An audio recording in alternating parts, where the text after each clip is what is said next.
So now we are going to understand what actually is memorization. Memorization. As we seen the last time, how the recursion work and how overlapping is there in the recursion. So memorization में हम क्या करते हैं कि जो भी हम data निकालते हैं उसको हम स्टोर करते हैं. Like for example, we calculated here the fourth Fibonacci number. So what is the overlapping here? Overlapping is like that. There is unnecessary code here, like 1 is there and 0 is there. So what we will be doing in the memorization, we calculate the each node result, like one first node result, and we store this result in a particular data structure like in array. And here also we got the one, so we store that data in a array and we check every time as we calculated this particular data or not. If we calculated, then we don't need to calculate it, and if we not calculated, then हमको calculate ये चीज़ करनी पड़ेगी. सो हम इसको memorisation कैसे करेंगे एक बार ये देखते हैं. लाइक अगर हमें फोर्थ फिबोनाची निकालना है तो हम एक एरे ले लेंगे n+1 साइज़ का. सो ये कुछ ऐसे एरे फॉर्म होगा 0 1 2 3 4. सो 0 1 2 3 4. सो बाय डिफ़ॉल्ट हम इसमें -1 इंस्टॉल कर देंगे. -1 हम क्यों इंस्टॉल करेंगे? बिकॉज कोई भी फिबोनाची नंबर हमारे पास माइनस में नहीं होता. So we store here -1. And इसका मतलब क्या है इस वाले बॉक्स का, कि यहाँ पे स्टोर होगा 0th फिबोनाची नंबर, यहाँ पे स्टोर होगा 2nd फिबोनाची नंबर, और यहाँ पे 3rd Fibonacci number, and this will be our answer which is 4th Fibonacci number. So हम हर एक इंडेक्स पे उसका फिबोनाची नंबर स्टोर करेंगे. एंड -1 का मतलब है कि अभी तक हमने कैलकुलेट नहीं किया है. सो जब भी हम रिकर्जन कॉल करेंगे, सो रिकर्जन कॉल के अंदर क्या होगा कि जैसे ही ये 1 फिबोनाची कैलकुलेट करेगा, सो हम यहाँ पे 1 स्टोर कर देंगे, क्योंकि हमें पता चल चुका है कि ये हमारा बेस केस है और यहाँ से 1 रिटर्न होगा.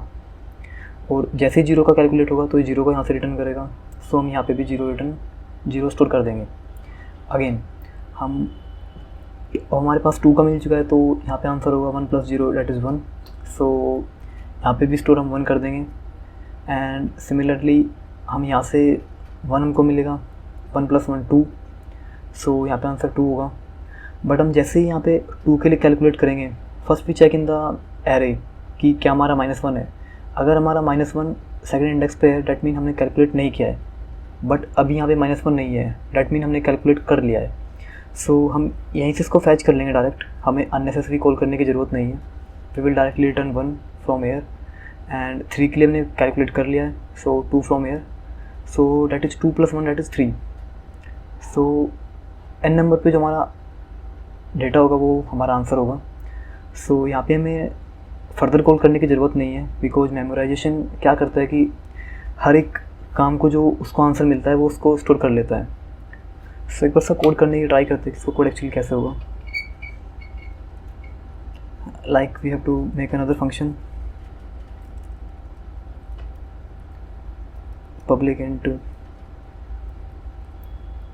fiv memo. So here we go to,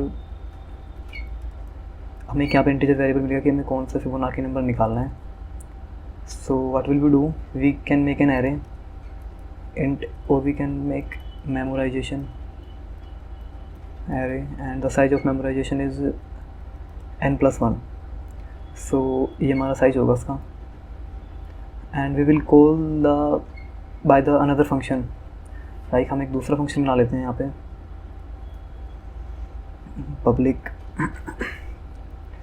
int helper, और यहाँ पे हम int n पास कर देंगे और यहाँ पे एक एरे जो कि हमारा मेमो का एरे होगा. So we will call the helper function from here n will be same. And एक बार हमें यहाँ पे -1 भी इनिशियलाइज करना पड़ेगा by default. for int I is equal to 0, I is less than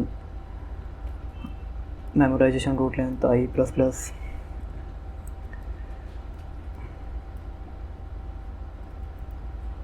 सो हमने यहाँ पे मेमोराइजेशन में -1 इंस्टॉल कर दिया है, सो डैट कि मेरे को पता रहे कि अभी तक हमने कैलकुलेट नहीं किया है.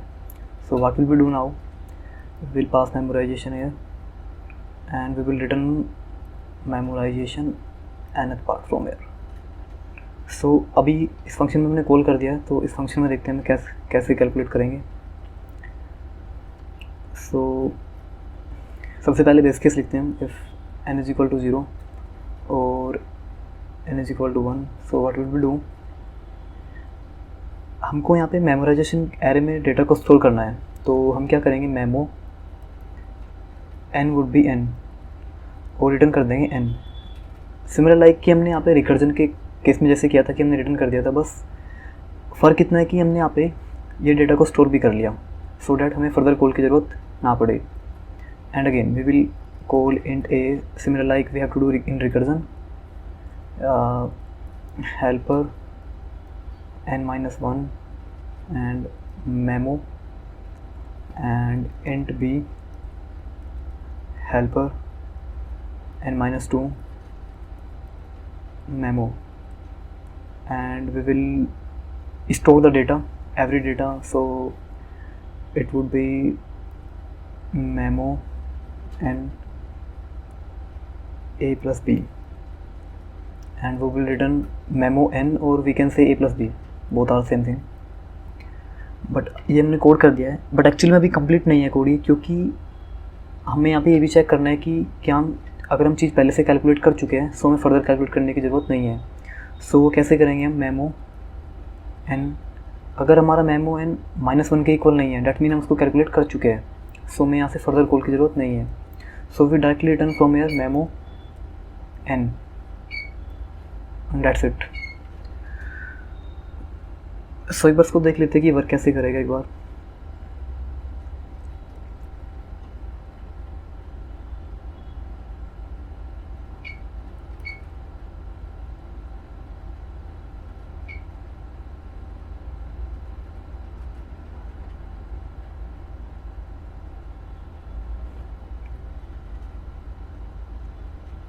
सो एक बार मेमोराइजेशन 4 के लिए कॉल कर लेते हैं, फिबोनाची 4 के लिए. सो लेट्स सपोज इसने एक एरे फाउंड अपने आप से एरे हमने बना लिया है पहले से ही. So our array would be 0 1 2 3 4 और इसमें भी -1 इनिशियलाइज है स्टार्टिंग में, -1 एंड -1. सो हमने 4 पे कॉल किया तो 4 से एक्चुअली क्या होगा, ये डायरेक्ट यहाँ पे जाएगा इस वाले लाइन में और ये दोबारा फंक्शन को एग्जीक्यूट करेगा कंप्लीट को. सो दोबारा से जब एग्जीक्यूट करेगा तो ये 3 पे आएगा बेसिकली, एंड 3 पे आने के बाद ये वापस से इस फंक्शन को एग्जीक्यूट करेगा, then it will become 2 and again ये 1 पे कॉल करेगा जैसे हम रिकर्जन में करते हैं सेम एज इट इज़. 1 पे कॉल करेगा बट 1 से क्या करेगा, यहाँ पे बेस केस में एंटर होगा और मेमो n मतलब इस वाले n इंडेक्स पे ये 1 को स्टोर कर देगा, दैट इज़ 1, और यहाँ से रिटर्न कर देगा 1. सो यहाँ से ये 1 रिटर्न कर देगा. अगेन अब n-2 के लिए कॉल करेगा, दैट इज़ 0 के लिए कॉल करेगा. सो यहाँ से 0 रिटर्न करेगा और यहाँ पे 0 को सेव भी कर लेगा, दैट मीन यहाँ पे हमारे पास 0 भी आ गया. उसके बाद क्या करेगा ये, यहाँ से दैट इज़ 0, सो यहाँ से रिटर्न करेगा a plus b, that is 1 plus 0, that is 1. So यहाँ से 1 रिटर्न कर दिया और 1 रिटर्न करने के बाद इसने मेमोराइजेशन में भी इसको स्टोर कर लिया, दैट इज़ 0 प्लस 1 और वी कैन से 1 प्लस 0 को इसने सेकंड इंडेक्स पे स्टोर कर लिया. So this is going to be 1. So similar यहाँ पे 3 के लिए कॉल करेगा 1 के लिए, एंड ये पहले से ही यहाँ पे इनिशियलाइज है, सो इसको दोबारा रिटाइट कर देगा ये, एंड वी विल डायरेक्टली और वी कैन से यहाँ से हमें 1 रिटर्न होगा और 1 प्लस 1 यहाँ पे मेमोराइजेशन इसमें स्टोर हो जाएगा, तो यहाँ पे आएगा 1 प्लस 1 दैट इज़ 2. एंड 4 के लिए जैसे ही कॉल करेगा सेकंड के लिए, सो इस वाली कंडीशन में जाएगा क्योंकि यहाँ पे मेमोराइजेशन nth मतलब सेकंड वाला मेमोराइजेशन -1 नहीं है, दैट मीन हमने ये कैलकुलेट कर लिया है. So what will we do from here, we directly return 1 from here and 2 from here and both will get add and our answer would be, final answer would be 1 plus 2 that is 3. So this is our 1, so this is 2 and 1 plus 2 will be 3. So हमारा final answer होगा. एक बार दोनों code को चला कर देखते हैं कि दोनों में डिफरेंस क्या है मेमोराइजेशन में और रिकर्जन वाले में एक्चुअली मेमोराइजेशन में हमें फर्दर कॉल करने की ज़रूरत नहीं है, सो इसकी टाइम कॉम्प्लेक्सिटी काफ़ी कम होगी। सो एक बार चला के देख लेते हैं।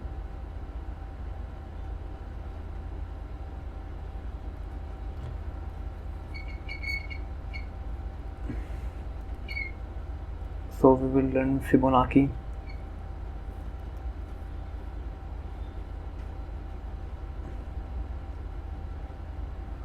We will make the function static, and this will be also static.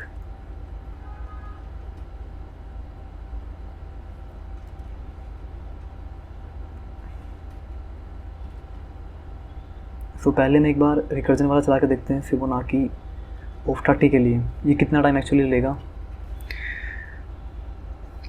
सो अगर हम इसको एक बार रन करते हैं फॉर 30 के लिए, सो 30 में काफ़ी ओवरलैपिंग कॉल होगी। सो इस वजह से आंसर थोड़ा डिले अभी तक नहीं हुआ। अगर हम 40 के लिए लेके देखते हैं एक बार, 40 या 50 के लिए ट्राई करते हैं एक बार, एंड सो यहाँ पे आप देख रहे हो कि अभी तक हमारा आंसर कैलकुलेट नहीं हुआ है। सो ये काफ़ी टाइम लगेगा कैलकुलेट करने के लिए, may be about 30-40 second, depend on your CPU। इसको हम एक बार क्लोज कर देते हैं। बट अगर हम सेम काम फिबोनाची ऑफ मेमोराइजेशन से करें 50 के लिए call, so it will be calculating very fast, क्योंकि हमें फर्दर कॉल की ज़रूरत नहीं है। दिस वुड बी माइनस में एक्चुअली आंसर क्यों आ रहा है, क्योंकि ये बेसिकली इंटीजर से ओवरफ्लो कर रहा है। हमारा जो आंसर है वो इंटीजर में स्टोर नहीं हो पा रहा है, तो बाद में रीड्राइव करके माइनस में आ रहा है। सो अगर हम यहाँ पे लॉन्ग लेंगे तो हमारा आंसर मे बी करेक्ट और may be in minus, because क्योंकि ये लॉन्ग से भी ओवरफ्लो कर सकता है वैल्यू। बट कैलकुलेट इसने थोड़ा फास्ट किया, काफ़ी फास्ट कर दिया as compare to recursion. So we can say that memorization is far better than recursion. But एक बार हम इसको अगर डायनामिकली देखें कि मेमोराइजेशन के बाद हमने देखा था कि हम इसको डायनामिकली करेंगे। सो डायनामिक में हम क्या करते हैं actually, like we do dynamic, we can say dynamic programming. अगर हमसे किसी ने 4th फिबोनाची पूछा तो हमने एक्चुअली क्या किया, रिकर्जन से इसको डेटा स्टोर किया। That would be 0, 1, 1, 2 and 3। But हम इसको DP से कैसे कर सकते हैं। बेसिकली रिकर्जन में प्रॉब्लम क्या है कि मेमोरी में स्टैक फॉर्म होता है, एंड DP में अगर हम इसको DP से करते हैं तो हम इसको डायरेक्टली वी कैन से हम इसको फॉर लूप से कर सकते हैं with a single for loop. वो कैसे कर सकते हैं हम कि अगर हमारा n 0 या फिर अगर हमारा n 1 है तो हम डायरेक्टली रिटर्न कर सकते हैं n। बट अगर ऐसा नहीं है, सो हम क्या करेंगे, हम एक एरे बनाएंगे n+1 का, और उसका 0th इंडेक्स और 1th इंडेक्स बेसिकली अपने आप से फिल कर देंगे हम, और हम फॉर लूप चलाएंगे सेकंड इंडेक्स से हम फॉर लूप चलाएंगे आगे की तरफ, और हर एक इंडेक्स पे स्टोर करेंगे ARR i-1, दैट इज़ इस इंडेक्स की वैल्यू, प्लस ARR i-2 इस इंडेक्स की वैल्यू। सो अगर हम देखें तो हम क्या करेंगे, अगर हमसे किसी ने 5th फिबोनाची नंबर पूछा, what will we do, we can make the n+1 array. So 0, 1, 2, 3, 4 and 5, और स्टैटिकली हम अपने आप से बेस केस फिल कर देंगे। Base case would be 0 and 1, और हमारा फॉर लूप जो है वो यहाँ से स्टार्ट होगा। So what is the value है पिछले दो बॉक्स की, दैट इज़ 0+1 दैट इज़ 1। यहाँ पे क्या होगी 1+1 2, यहाँ पे 3, 3+2 5। सो इसका अगर एक कोड देखें, सिंपल में फॉर लूप होगा, बाकी ज़्यादा कुछ नहीं होगा उसमें। For and i is equal to index 2 and i is less than array की जो लेंथ होगी वो, एंड i प्लस प्लस, और हम बेसिकली स्टोर क्या करेंगे एरे में, array of i-1 plus array of i-2, और हमारा आंसर क्या होगा, हमारा आंसर होगा एरे ऑफ n।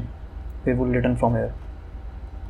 सो बस इसका एक लाइन का 2 लाइन का कोड होगा ये। बाकी डायनामिक प्रोग्रामिंग में ऐसा तो नहीं है कि ये हार्ड है, बट इसमें सिर्फ हमें एक फॉर लूप लगा के इसको डायनामिकली सोल्व करना है, और इसका बेनिफिट ये होगा कि हमें मेमोराइजेशन में स्टैक फॉर्म नहीं करना पड़ेगा, और इसके time complexity would be big of n, which is far better than by recursion call which is something like big of 2n। So dynamic programming में बेसिकली यही करते हैं कि हमारी टाइम कॉम्प्लेक्सिटी काफ़ी हद तक रिड्यूस हो जाती है। That's it.